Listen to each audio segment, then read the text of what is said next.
Today's topic is Young's double slit experiment. Girls, Young's double slit experiment Young's ने 1801 में design किया था and this experiment name is double slit experiment. और इस experiment को करने की वजह ये थी कि wave have dual nature means wave की जो होती है light has dual nature. Light की डुअल नेचर का मतलब ये होता है इसकी दोहरी नेचर होती है, डुअल नेचर होती है. वेव नेचर भी होती है, पार्टिकल नेचर भी होती है. तो वेव नेचर को प्रूव करने के लिए जो एक्सपेरिमेंट परफॉर्म किया गया था उसका नाम यंग्स डबल स्लिट एक्सपेरिमेंट था. और इस प्रिंसिपल की जो बेस थी वो ये थी कि जो आपके पास the principle of this experiment is based on the division of wavefront या वेव लेंथ. तो आप लोगों ने पहले भी पढ़ा था कि ये आपके पास जो एक वेव है उसको कोहेरेंट वेव बनाने के लिए, कोहेरेंट सोर्सेज ऑफ वेव बनाने के दो मेथड होते हैं. एक तो वेव लेंथ को डिवाइड करते हैं और एक एम्पलीट्यूड को डिवाइड करते हैं. तो इस एक्सपेरिमेंट में आपके पास जो वेव लेंथ है यानी वेव फ्रंट है उसको स्प्लिट करते हैं दो डिफरेंट वेव फ्रंट्स में. कैसे? आप पीछे से वेव की जो वेव फ्रंट होते हैं वो टू स्लिट्स में से पास ऑन करते हैं और दो स्लिट्स में से पास करते हैं आप एक वेव फ्रंट को, और वो जो वेव फ्रंट होता है वो टू डिफरेंट वेव लेंथ्स में वेव फ्रंट्स में स्प्लिट हो जाता है. वो वेव फ्रंट्स स्क्रीन पे जाते हैं और स्क्रीन पे जाके इंटरफेरेंस शो कर देते हैं. तो प्रिंसिपल क्या है इस एक्सपेरिमेंट का? The principle of the experiment is based on the division of the wave front यानी वेव लेंथ. एक वेवलेंथ दो वेवलेंथ्स में स्प्लिट होती है और वो दोनों वेवलेंथ जो होती हैं वो पीछे वाली वेवलेंथ से मैच करती होती हैं. अच्छा, यंग ने क्या ट्रिक यूज़ की थी? उसने स्प्लिट किया था वेव फ्रंट को मोनोक्रोमेटिक लाइट. मोनोक्रोमेटिक लाइट उसने कौन सी यूज़ की थी? उसने रेड लाइट यूज़ की थी और रेड लाइट को उसने डबल स्लिट्स में से पास ऑन किया था जिनसे उसके पास दो वेव्स बनी थी. दोनों वेव्स जो थी वो उसी वेवलेंथ की जो थी, पिछली वाली रेड वेवलेंथ वाली ही वेवलेंथ थी और आगे स्क्रीन पे जाके वो इंटरफेयर की थी और उन्होंने एक पैटर्न फॉर्म किया था. अच्छा, यहाँ पे आप देखें इस पिक्चर में double slit interference pattern using red light. अब पीछे जो ये लाइट यूज़ की जा रही है, सोर्स यूज़ की जा रही है, वो रेड लाइट की सोर्स यूज़ की जा रही है. उसमें से जो लाइट की रेज़ निकली हैं उनके आगे उसने दो स्लिट्स रख दी हैं. जब स्लिट्स में से लाइट की रेज़ गुजरी हैं तो वो आपके पास कोहेरेंट सोर्सेज बन गई हैं. वो दोनों आगे गई हैं लाइट की वेव्स और उन्होंने वहाँ जाके स्क्रीन पे इंटरफेरेंस परफॉर्म किया. अच्छा, इंटरफेरेंस से क्या हुआ है कि यहाँ पे ये फ्रेंच पैटर्न फॉर्म हुआ है. बिल्कुल सेंटर में आप ये देखें कि सेंटर में आपके पास बहुत ब्राइट सा फ्रिंज बन रहा है रेड कलर का और ये बन रहा है M is equals to zero पे, यानी बिल्कुल सेंटर में आपके पास इंटेंसिटी की पीक आ रही है. इंटेंसिटी पीक को हम कहते हैं zeroth order bright fringe. This is the zeroth order bright fringe. उसके बाद आपका ज़ीरोथ ऑर्डर ब्राइट फ्रिंज जो है वो ड्रॉप कर रहा है और इक्वल डिस्टेंस पे आपके पास इंटेंसिटी बिल्कुल ड्रॉप होकर ज़ीरो हो गई है. लाइट की इंटेंसिटी मीन्स अगर उनके बिल्कुल ऊपर आप जाएं तो आपके पास डार्क फ्रिंजेस आ रहे हैं. एंड देन अगेन आपके पास इंटेंसिटी, लाइट इंटेंसिटी का ग्राफ पीक पे पहुंच रहा है. इस साइड पे भी, इस साइड पे भी. M is equals to +1, M is equals to -1. यहाँ पे लाइट इंटेंसिटी का ग्राफ पीक पे पहुंच रहा है और ये दोबारा से इसके ऊपर अगर आप आएँ तो आपके पास फर्स्ट ऑर्डर ब्राइट फ्रिंजेस आ रहे हैं. बिल्कुल दरमियान में ज़ीरोथ ऑर्डर ब्राइट फ्रिंजेस था, लेफ़्ट राइट आपके पास फर्स्ट ऑर्डर ब्राइट फ्रिंजेस आ रहे हैं. इन ब्राइट फ्रिंजेस को देखें फिर से ये ड्रॉप हो रहे हैं, फिर से ड्रॉप हो रहे हैं, इंटेंसिटी ज़ीरो हो रही है. इनके बिल्कुल ऊपर देखें तो आपके पास डार्क फ्रिंजेस बन रहे हैं. फिर इसके बाद दोबारा से एम इज़ इक्वल्स टू -2 पे और एम इज़ इक्वल्स टू +2 पे आपके पास सेकंड ऑर्डर ब्राइट फ्रिंजेस आ रहे हैं. ये सेकंड ऑर्डर ब्राइट फ्रिंजेस आ रहे हैं और इनके लेफ़्ट राइट पे दोबारा से इंटेंसिटी ड्रॉप हो रही है और बिल्कुल ऊपर आप देखें तो आपके पास डार्क फ्रिंजेस बन रहे हैं. इस तरह से आपके पास ये पूरा एक इंटरफेरेंस फ्रिंज पैटर्न बन गया है और नीचे इसका इंटेंसिटी ग्राफ आ रहा है. This is the zeroth order bright fringe. These are the first order bright fringes and these are the second order bright fringes. और इनके दरमियान में आपके पास ये डार्क फ्रिंज पोर्शंस मौजूद हैं. ठीक, तो जहाँ पे ब्राइट फ्रिंजेस आ रहे हैं वहाँ पे कंस्ट्रक्टिव इंटरफेरेंस हो रहा है, जहाँ पे डार्क फ्रिंजेस आ रहे हैं वहाँ पे डिस्ट्रक्टिव इंटरफेरेंस हो रहा है. Now come to the experimental arrangement. Now the experimental arrangement of Young double slit experiment is shown in the figure. यहाँ पे आपको एक मोनोक्रोमेटिक लाइट सोर्स की ज़रूरत है. उसके बाद उसको आपने नैरो स्लिट सी में से पास ऑन किया है. उसके आगे आपने टू स्लिट्स ए और बी प्लेस की हुई हैं. ए और B are very close together and parallel to the slit C and slit A and B act as two coherent sources. A screen is placed at a distance L beyond the slit A and B. Okay, come to this figure. Girls यहाँ पे आपके पास वही monochromatic source है. Monochromatic source is a source having single wavelength lambda. ठीक, इसके आगे आपने ये स्लेट सी प्लेस किया है. इसमें से ये wave fronts, these are wave fronts, ये वेव फ्रंट्स इसमें से पास ऑन हुए हैं, आगे गए हैं. और यहाँ पे ये टू स्लिट्स रखी हुई हैं, slit A and slit B. This is slit A and slit B. इन दोनों स्लिट्स का मतलब होता है ओपनिंग्स. ये दो ओपनिंग्स हैं. इन दोनों ओपनिंग के दरमियान में जो डिस्टेंस है ना, उसे डी से रिप्रेजेंट किया जाता है. D is the slit spacing. Slit spacing बार बार मैं कह रही हूँ. These are the two slits. Slits के बीच में जो आपके पास ये लेंथ है, ये स्लिट स्पेसिंग है, यानी इसके दरमियान का पोर्शन है. This is D. इसकी मेजरमेंट है डी. अच्छा, अब आपके पास इससे डिस्टेंस एल पे, कैपिटल एल डिस्टेंस पे स्लिट से आपके पास ये स्क्रीन प्लेस्ड है. This is the photographic screen. इसके ऊपर वो फ्रेंच पैटर्न बनेगा पूरा का पूरा. ये वाला जो ये फ्रेंच पैटर्न ये वाला बना था ब्राइट एंड डार्क पोर्शन का, ये आपके पास स्क्रीन के ऊपर फॉर्म करेगा.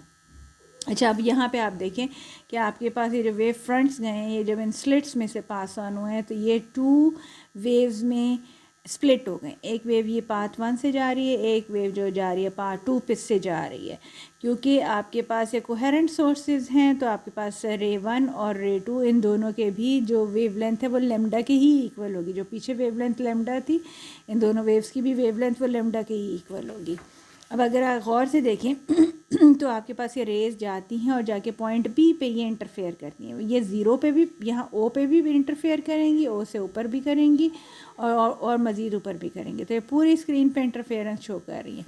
लेकिन यहाँ ये बात कह रहे हैं कि आपके पास जब ये पॉइंट पी पे पहुँचती हैं दोनों वेव्स, तो जो वेव 2 है वो लॉन्गर पाथ कवर करती है, जबकि जो रे या वेव 1 है वो शॉर्टर पाथ कवर करती है. इन दोनों के दरमियान पाथ का डिफरेंस आ गया है. डिफरेंस का मतलब है नीचे वाला पाथ लंबा है, ऊपर वाला पाथ छोटा है. अब ये जो लॉन्गर पाथ है और ये शॉर्टर पाथ है, तो कितना इन दोनों में पाथ डिफरेंस आ गया.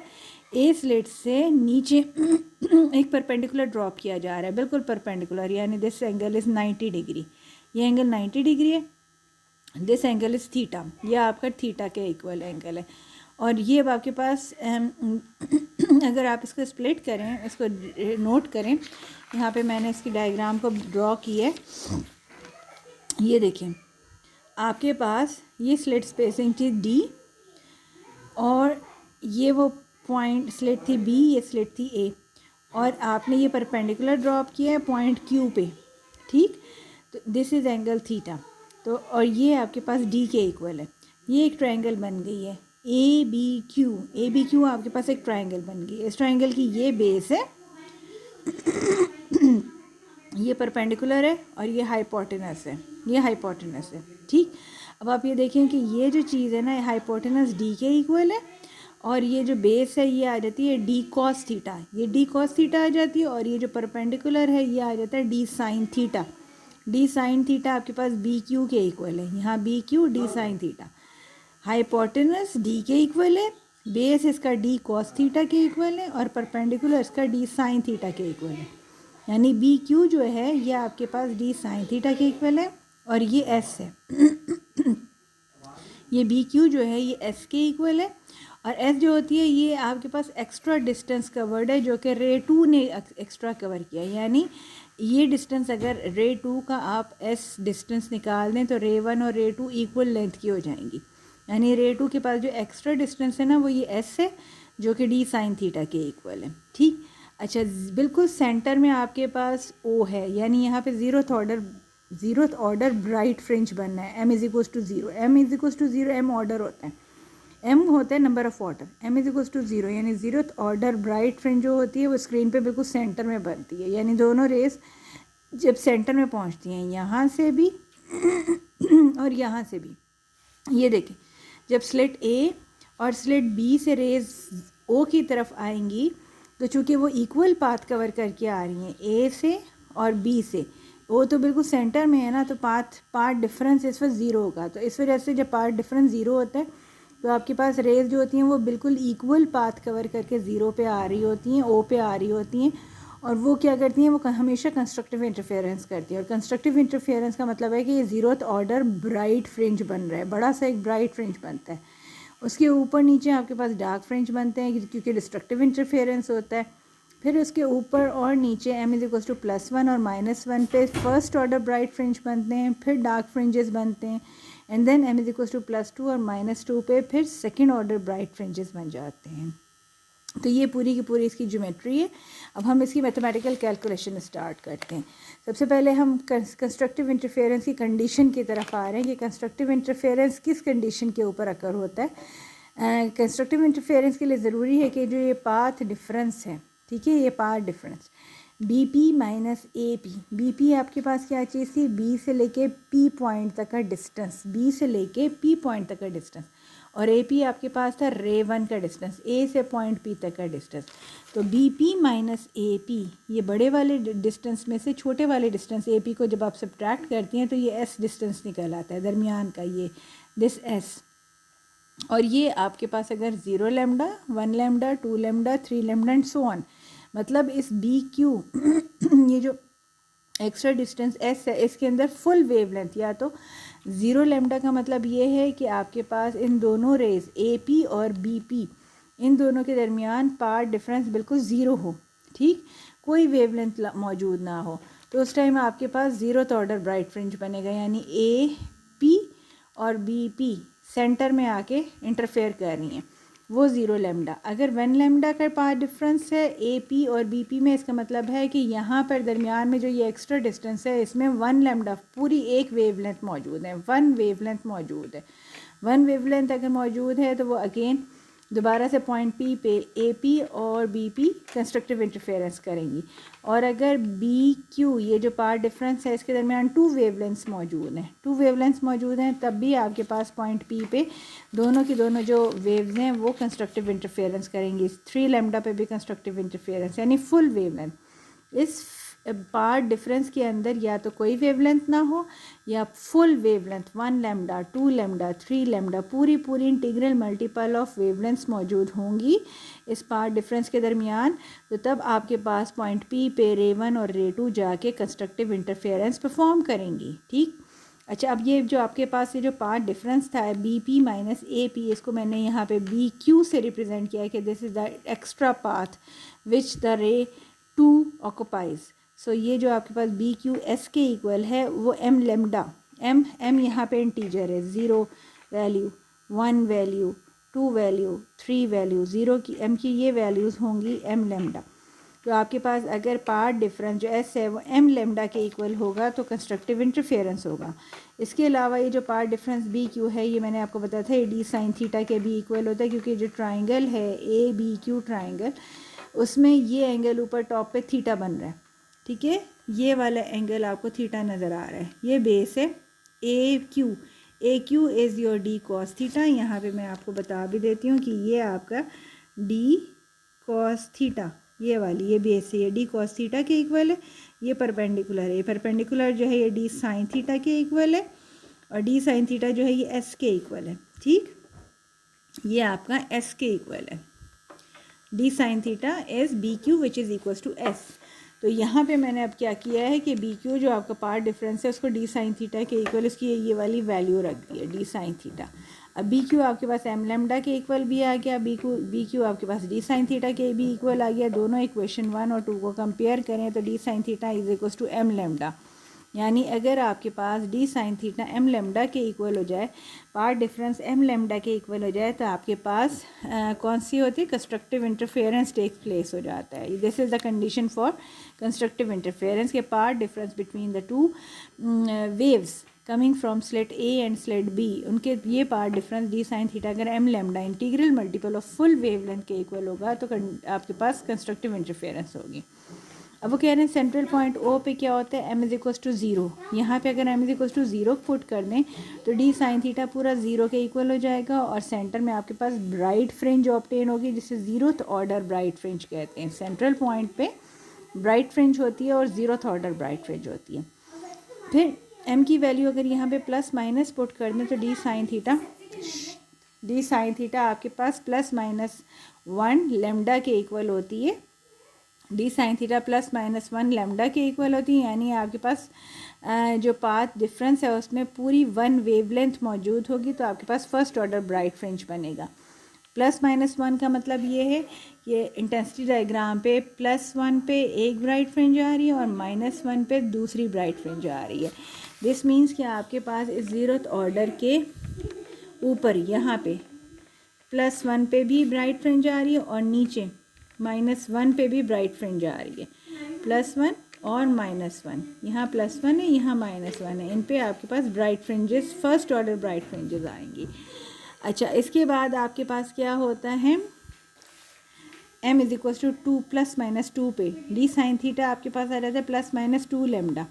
तो सेकेंड ऑर्डर ब्राइट फ्रिंजेस आपके पास ऑब्टेन होती हैं, और सेकेंड ऑर्डर ब्राइट फ्रिंजेस आपको यहाँ पे नज़र आ रही हैं कि आपके नेक्स्ट नीचे एक तो माइनस टू पे, यहाँ पे आपके पास सेकेंड ऑर्डर ब्राइट फ्रिंज आती है, और एक यहाँ पे प्लस टू पे, ये m is equals to plus two पे आपके पास second order bright fringe, zeroth order bright fringe plus one पे first order bright fringe, first second order bright fringe, zeroth order bright fringe, first order bright fringe, second order bright fringe. इस तरह से screen पे आपके पास bright fringes का एक pattern बनता है, और दरमियान में उनकी ये डार्क होते हैं, दरमियान में ये डार्क फ्रिंजेस मौजूद होते हैं।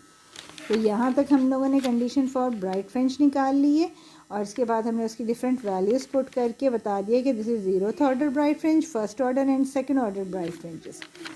Okay, now what is the condition for destructive interference. Destructive interference के लिए path difference between the two rays, यानी B P minus A P, this is the ray two and this is ray one, दोनों rays का जो difference है एस, वो आपके पास odd multiple of half of wavelength, 1 times lambda by 2, 3 times lambda by 2, 5 times lambda by 2, odd number 1, 3, 5 are the odd number, odd multiple of lambda by 2, half wavelength, odd multiple of half of the wavelength. अगर part difference होगा तो आपके पास destructive interference होगा, और part difference s की value हमारे पास डी साइन थीटा के इक्वल आई थी, मतलब आपके पास डी साइन थीटा जो है पार्ट डिफरेंस वो odd multiple of half of the wavelength हो रहा है, तो डिस्ट्रक्टिव इंटरफेरेंस हो रहा है। अब ऑड नंबर्स को हम लोग m plus half of lambda से रिप्रेजेंट कर देते हैं, यानी m की वैल्यू अब 0, 1, 2, 3 टिल सो ऑन, m की वैल्यू अगर आप 0 पुट कर दें तो लेमडा बाई 2 जिसते, m की वैल्यू अगर आप 1 पुट कर दें तो 3 lambda by 2 and so on. So this is the condition for the destructive interference. Now there is another term, position of fringes on the screen. आपने जो fringes बन रही होती हैं, bright fringes या dark fringes, उनकी पोजीशन बतानी होती है कि स्क्रीन पे किस जगह पे, सेंटर में जीरोथ ऑर्डर ब्राइट फ्रिंज होती है, उसके ऊपर नीचे फर्स्ट ऑर्डर ब्राइट फ्रिंजेस होती हैं, तो आपने ये पोजीशंस बतानी होती हैं। To locate the position of mth order bright or dark fringe on the screen, let us consider two triangles ABQ and PEO. अब आपके पास ABQ, ये ABQ, ये एक आपके पास ट्राइंगल है, और इसी तरह से आपके पास P, this is P, this is E, ये दरमियान में आपके E है, एंड दिस इज़ O, ये डॉटेड, एक ही आपके पास ये डॉटेड ट्राइंगल है जो मैंने डॉटेड लाइंस लगाई हैं, P, और ये छोटा सा आपको E नज़र आ रहा होगा, and this is O, PEO triangle है, एंड देन ABQ ट्राइंगल, ये वाली जो पार्ट डिफरेंस के लिए थी। इन दोनों ट्राइंगल्स को हमने कंपेयर करना है। ABQ में आप देखें, ABQ का ये हाइपोटेनस है, AB is the hypotenuse, AQ is the base and BQ is the perpendicular. इसी तरह से ये वाले ट्राइंगल में PO आपका परपेंडिकुलर है, OE आपका बेस है, और ये आपके पास एंगल थीटा फॉर्म हो रहा है, दिस इज़ एंगल थीटा, ये आपके पास एंगल थीटा है, ये बेस है और ये हाइपोटेनस है, EP इज़ द हाइपोटेनस। तो यहाँ पे अब आप देखें कि सबसे पहले वो कह रहे हैं कि perpendicular of triangle ABQ triangle का जो परपेंडिकुलर है वो S के इक्वल है।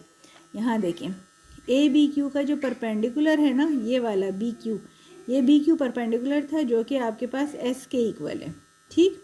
इसी तरह से ये जो PEO है, इसका जो परपेंडिकुलर है वो OP के इक्वल है, जो कि आपके पास Y के इक्वल है। OP लेंथ को हमने Y से शो किया है। तो यहाँ पे आपके पास दोनों ट्राइंगल्स के परपेंडिकुलर्स ABQ और PEO, दोनों की जो परपेंडिकुलर्स की रेशियो है वो S/Y। S आपके पास ये वाला डिस्टेंस है, जबकि ओ पी की वैल्यू आपके पास y के इक्वल है, ये मैंने शो किया हुआ है y, ठीक है। This y is your P O, ये पी ओ डिस्टेंस जो है y के इक्वल है। अच्छा, अब आप दोनों मज़ीद रेशो लें, hypotenuse of triangle A B Q and hypotenuse of triangle P E O. A B Q का हाइपोटेनस जो है आपके पास ये वाला है डी, ए बी डी के इक्वल है। इसी तरह से आपके पास ये जो पूरी ट्राइंगल बन रही है, इसका जो हाइपोटेनस बन रहा है वो बन रहा है ई से लेके और पी तक। लेकिन यहाँ वो बात कर रहे हैं कि जब आपके पास जो स्क्रीन होती है इन स्लेट से बहुत दूर होती है, तो ये जो आपकी जो डॉटेड लाइन बन रही है ये ऑलमोस्ट पैरेलल होती है, इतनी पैरेलल होती है कि ये स्ट्रेट बन जाती है। और जो स्ट्रेट लेंथ है स्लिट से लेके स्क्रीन तक की, वो लेंथ एल के इक्वल है। किसके इक्वल है? लेंथ एल के इक्वल है। तो एक तरह से जो ये ई से लेके और पी तक आपका हाइपोटेनस है, ये लेंथ एल के ही इक्वल है। तो यहाँ पे उन्होंने क्या किया कि A B over P E जो कि डी ओवर ई ओ के इक्वल है, और ई ओ जो है वो लेंथ एल के इक्वल है, डी ओवर लेंथ एल।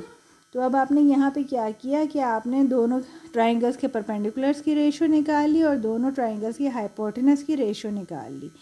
अब इन दोनों रेशोज़ को आगे उन्होंने क्या करना है कि चूँकि उन्होंने कहा है कि both the triangles are similar, so इन दोनों को हमने जो इनकी परपेंडिकुलर्स की और हाइपोटेनस की रेशो थी उनको इक्वेट कर दिया। इक्वेट करने के बाद क्रॉस मल्टीप्लिकेशन की, S L multiplied by Y D, और y distance is equals to L S by D. अब y कौन सा डिस्टेंस था? y आपके पास डिस्टेंस था ये वाला, ज़ीरोथ ऑर्डर ब्राइट, यानी सेंटर ऑफ द स्क्रीन से लेके आपका नेक्स्ट जो फ्रिंज बन रही है उस तक का डिस्टेंस, यानी आपके पास जो फ्रिंज ऑब्टेन हो रही है, डार्क है या ब्राइट है, वो सेंटर से कितनी लोकेशन पे मौजूद है, कितनी हाइट पे मौजूद है। सो y is actually the height of your bright और डार्क फ्रिंज। तो सेंटर से उसकी जो हाइट है y, उसके लिए आपके पास इक्वेशन डेवलप हो गई, y is equals to L S by D. ऐसे आपके पास जो था वो पार्ट डिफरेंस था, डी आपके पास स्लिट स्पेसिंग थी, एल आपके पास स्लिट से लेके स्क्रीन तक का डिस्टेंस था, हॉरिजॉन्टल डिस्टेंस था, और वाई आपके पास हाइट थी सेंटर से लेके उस पॉइंट पी तक की जहाँ पे आपके पास ब्राइट या डार्क फ्रिंज ऑब्टेन्ड हो रहा था। अच्छा, तो ये आपके पास इक्वेशन आ गई है, लोकेशन ऑफ ब्राइट और dark fringe from the centre of the screen. वहाँ से लोकेशन क्या होगी उसके लिए ये इक्वेशन आ गई है। Now for the mth bright fringe, mth bright fringe किस लोकेशन पे मौजूद होगी? 1 lambda, 2 lambda, 3 lambda till m lambda wavelengths are present between s part difference between the two rays। अब आप यहाँ पे आप देखें कि आपके पास ब्राइट फ्रिंज की जो लोकेशन होती है या तो वो बिल्कुल ज़ीरो हो सकती है यानी बिल्कुल सेंटर में, या वो one times L lambda by T, इसके साथ अगर आप 1 अटैच कर दें यानी वन पोजीशन पे, 2 टाइम्स एंड 3 टाइम्स। इन सबको अगर 1 2 3 को जर्नलाइज करें तो ब्राइट फ्रिंज की जो लोकेशन होती है वो m times L lambda by D. m आपके पास इंटीजर है जिसकी वैल्यू 0 1 2 3 एंड सो ऑन चल सकती है। सो this is the equation for the location of bright fringes on the screen. यहाँ पे m के आप डिफरेंट ऑर्डर्स रखेंगे, 0 रखेंगे तो ज़ीरोथ ऑर्डर ब्राइट फ्रिंज बन जाएगा, 1 प्लस रखेंगे तो ये प्लस माइनस 1 रखेंगे तो first order bright fringe, plus minus 2 रखेंगे तो second order bright fringe and so on. अब वो कह रहे हैं कि the location of एमथ dark fringe on the screen, उसके लिए अब क्या करते हैं, आपके पास जो डार्क फ्रिंज होता है उसकी जो कंडीशन है वो आपके पास होती है कि आपके पास dark fringe D sine theta is equals to 1 times lambda by 2, 3 times lambda by 2, 5 times lambda by 2 और m plus half of lambda. ये वो कंडीशन दी है, पार्ट डिफरेंस अगर आपके पास m plus half of lambda के इक्वल होगा तो आपके पास डार्क फ्रिंजेस ऑब्टेन होंगे। और डार्क फ्रिंजेस के की जो लोकेशन होती है स्क्रीन पे वो इसी फार्मूले से आपने सेट करनी है कि आप ये करेंगी कि आप लेमडा के साथ हाफ प्लेस करेंगी, ठीक है। जहाँ भी ये लेमडा आ रहा है ये वाला ये, ठीक है, एस की जगह पे देखिए, एस यहाँ पे आपके पास पार्ट डिफरेंस था, एस पाथ आपके पाथ दोनों रेस के दरमियान पार्ट डिफरेंस था, तो एस की जगह पे अगर आपने 1 लेमडा 2 लेमडा 3 लेमडा प्लेस किया है तो आपके पास क्या बन रहा था, ब्राइट फ्रिंज आ रही थी। और अगर इस एस की जगह पे आप lambda by 2 3 lambda by 2, 5 lambda by 2 till m plus half of lambda put करेंगी s की जगह पे, ठीक है। ये s की जगह पे आप वैल्यूज़ पुट कर रही हैं। पहले s की जगह पे आपने 1 लेमडा पुट 0 लेमडा किया था, फिर 1 लेमडा किया था, फिर s की जगह 2 लेमडा किया था, फिर s की जगह 3 लेमडा किया था। और अब अगर आप s की जगह पे लेमडा बाई 2 पुट कर देंगी, फिर 3 लेमडा बाई 2 कर देंगी, 5 लेमडा बाई 2 कर देंगी और m plus half of lambda put कर देंगी s की जगह पे, तो आपके पास लोकेशंस बन जाएंगी डार्क फ्रिंज की। देखिए y is equals to l के l, ये s की जगह पे अब आपने लेमडा बाई 2 पुट कर दिया और d नीचे अपनी जगह पे रखा हुआ है। देन l अब s की जगह पे आपने 3 लेमडा बाई 2 पुट किए, d अपनी जगह पे है, फिर 5 लेमडा बाई 2 पुट किए एंड सो ऑन। तो these are the location for dark fringes. और जिसे जर्नलाइज किए तो आपके पास m plus half of l lambda by d, m की वैल्यू अगर आप 0 पुट कर देती हैं तो आपके पास l लेमडा बाई 2d बन जाता है, और m की वैल्यू अगर आप 1 पुट कर दें तो 3 लेमडा l बाई 2d बन जाता है and so on. So this is the position of dark fringes on the screen. Now fringe spacing, एक और आपके पास इसमें आ रहा है fringe spacing. Fringe spacing is the distance between two consecutive bright और dark fringes and it is known as fringe spacing. यानी दो कंसेक्टिव ब्राइट फ्रिंजेस के दरमियान में कितनी स्पेस होती है और दो डार्क स्पेसेस फ्रिंजेस के दरमियान कितनी स्पेस होती है। मतलब देखिए ये तो आपके पास 0th ऑर्डर ब्राइट फ्रिंज आ रही है, ये फर्स्ट ऑर्डर ब्राइट फ्रिंज आ रही है। In first order bright fringes के दरमियान में कितनी स्पेस है, तो अब आपने क्या करना है, फर्स्ट ऑर्डर ब्राइट फ्रिंजेस दोनों लेने। This is the 0th order bright fringe and these are the first order bright fringe and these are the second order bright fringe. तो अब आपने क्या करना है, आपने एक फर्स्ट ऑर्डर ब्राइट फ्रिंज लेना है, एक सेकंड ऑर्डर ब्राइट फ्रिंज लेना है, और सेकंड ऑर्डर ब्राइट फ्रिंज में से फर्स्ट ऑर्डर ब्राइट फ्रिंज को जब आप सब्ट्रैक्ट करेंगी, उनकी पोजीशंस को सब्ट्रैक्ट करेंगी तो उनके दरमियान की स्पेसिंग निकल आएगी कि उनके दरमियान कितनी स्पेस है। तो आपने दो ब्राइट फ्रिंजेस के दरमियान स्पेस फाइंड करनी है, फ्रिंज स्पेसिंग। तो इसके लिए अब आपने क्या किया कि आपने फर्स्ट ऑर्डर ब्राइट फ्रिंज की लोकेशन चेक की, पोजीशन। जैसे यहाँ पे हमने किया था कि आपकी ये फर्स्ट ऑर्डर ब्राइट फ्रिंज की position 1 l lambda by D थी और सेकंड ऑर्डर ब्राइट फ्रिंज की जो पोजीशन थी वो l 2 लेमडा बाई डी के इक्वल थी। ये दोनों आपने इनकी पोजीशंस लेनी है। सो this is the position. First order bright fringe किस लोकेशन पे 1 times l lambda by D, second order bright fringe किस लोकेशन पे 2 l लेमडा बाई डी। दोनों की पोजीशंस को आपने सब्ट्रैक्ट किए, सब्ट्रैक्शन से आपके पास फ्रिंज स्पेसिंग निकाल आई है, यानी दोनों फ्रिंजेस के दरमियान, दोनों bright fringes first order bright fringe और सेकंड ऑर्डर ब्राइट फ्रिंज के दरमियान स्पेस थी l लेमडा बाई डी।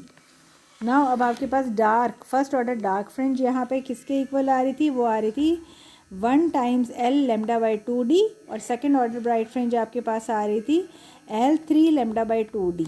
ये दोनों की दोनों आपके पास फर्स्ट ऑर्डर और सेकेंड ऑर्डर डार्क फ्रिंजेस थी।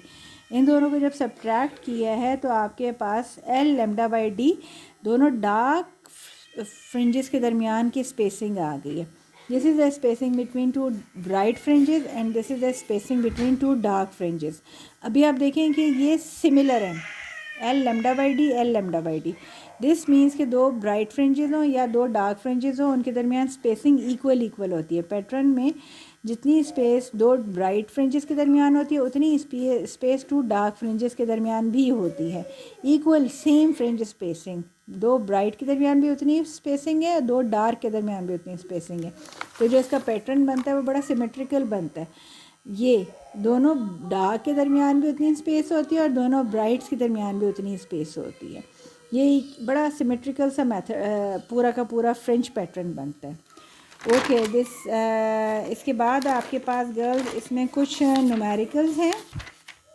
यस यहाँ पे अब इसके न्यूमेरिकल कर लेते हैं। Example 9.1 yes yellow light from a sodium vapour lamp of wavelength आपके पास गिवन है। This is directed upon 2 narrow slits की स्पेसिंग ये है 0.10 सेंटीमीटर। ये डी की वैल्यू है, ये लेमडा की वैल्यू है। And young double slit experiment, find the position of the first bright fringe and dark fringe on the screen 10 centimetre away 100 centimetre. 100 centimetre का मतलब ये है कि ये एल की वैल्यू है, लेंथ, ठीक है। नीचे स्लिट्स और स्क्रीन के दरमियान जो डिस्टेंस है वो 100 सेंटीमीटर का है। ये स्लिट स्पेसिंग है, ये वेवलेंथ है। आपके पास क्या हो रही है, first order bright fringe obtain हो रही है, ठीक है। फर्स्ट ब्राइट फ्रिंज और फर्स्ट डार्क फ्रिंज, तो एम आपके पास ऑर्डर फर्स्ट है। Position of first bright fringe and position of first dark fringe. तो position of first bright fringe आप लोगों ने ये निकाल ली थी, जो मैंने आपको अभी कैलकुलेशन सारी करके बताई है, एल लेमडा बाई डी। इसमें आपने एल की वैल्यू, लेमडा और डी सारी वैल्यूज़ पुट करनी है, ये इसका आंसर आ गया। Position of your first bright fringe and position of for your first dark fringe वो ये थी। इसमें अब आपने सारी वैल्यूज़ पुट की है, तो ये फर्स्ट डार्क फ्रिंज की आपके पास पोजीशन निकल आई है। दोनों आंसर इसके आ गए हैं। Okay, your next example 9.2, light of wavelength. Light की वेवलेंथ आपके पास 546 नैनोमीटर है। Produce young double slit experiment pattern the second order dark fringe. जब आपके पास डार्क फ्रिंज बन रही है और सेकेंड ऑर्डर, एम की वैल्यू 2 है, is along the direction that makes an angle of 18 minutes. Again आपने 18 मिनट को 18 डिग्रीज में कन्वर्ट करना है। Related to the direction to the central maximum, what is the distance between slits. आपने small D की value find करनी है। Wavelength nanometre है, इसे ओपन कर लें। सेकेंड ऑर्डर डार्क फ्रिंज आपके पास ऑब्टेन हो रहा है, एंगल 18 मिनट है। देखें 1 मिनट आपके पास 1/60 डिग्रीज़ के इक्वल होता है, ठीक है। ये बात आप याद रखना, 1 मिनट जो होता है वो 1/60 डिग्री के इक्वल होता है, यानी 1 डिग्री 60 मिनट्स के इक्वल होती हैं। तो 1 मिनट किसके इक्वल होता है, 1/60 डिग्रीज़। तो मिनट के इस जगह पे आपने 1 मिनट इज़ 1/60 डिग्री, ये 60 डिग्री है, तो 18 को जब 60 से डिवाइड करते हैं तो 0.30 डिग्रीज़ आपके पास डिग्रीज़ में एंगल कन्वर्ट हो गया। अब आपने डी की वैल्यू फाइंड करनी है। एम एथ ऑर्डर डार्क फ्रिंज की जो कंडीशन मैंने आपको बताई थी वो थी D sine theta is equal to M plus half of lambda. इसके अंदर अब आपने क्या करना है, आपने डी की वैल्यू फाइंड करनी है, स्लिट स्पेसिंग तो साइन थीटा को डिवाइड कर दें। सेकंड ऑर्डर डार्क फ्रिंज था तो 2 की वैल्यू, एम की वैल्यू 2 पुट कर दें, वेवलेंथ पुट कर दें, एंगल आपका आया था 0.3 डिग्रीज, ये पुट कर दें। पूरे को सॉल्व करें, आपके पास 260.7 माइक्रोमीटर इसका आंसर आ गया। Okay, last your assignment, the third bright fringe in a double slit experiment makes a 2.4 degrees angle with respect to the central line, ठीक है। थर्ड ऑर्डर ब्राइट फ्रिंज आपके पास ऑब्टेन हो रही है और एंगल आपके पास बन रहा है 2.4 डिग्रीज एंगल फॉर्म हो रहा है सेंटर से। The wavelength of the monochromatic light used is 480 nanometre, 480 is to 10⁻⁹ metre आपके पास वेवलेंथ है। Find slit spacing small D between the 2 sources, आपने ये इसकी कैलकुलेट करनी है। ओके, आपका third order bright fringe obtain हुआ है, एंगल आपके सेंटर से के साथ जो बन रहा है 2.4 डिग्रीज, वेवलेंथ आपके पास इसके इक्वल है, स्लिट स्पेसिंग। अच्छा, this is a bright fringe condition, D sine theta is equals to M lambda, so D is equals to M lambda by sine theta. आपका थर्ड ऑर्डर है, third M की जगह 3 put करें, wavelength put करें, angle put करें, solve करें तो slit spacing आपके पास आ जाती है 0.0344 मिलीमीटर, राइट। मिलीमीटर्स में आपके पास ये आंसर आ गया। Okay, this is it.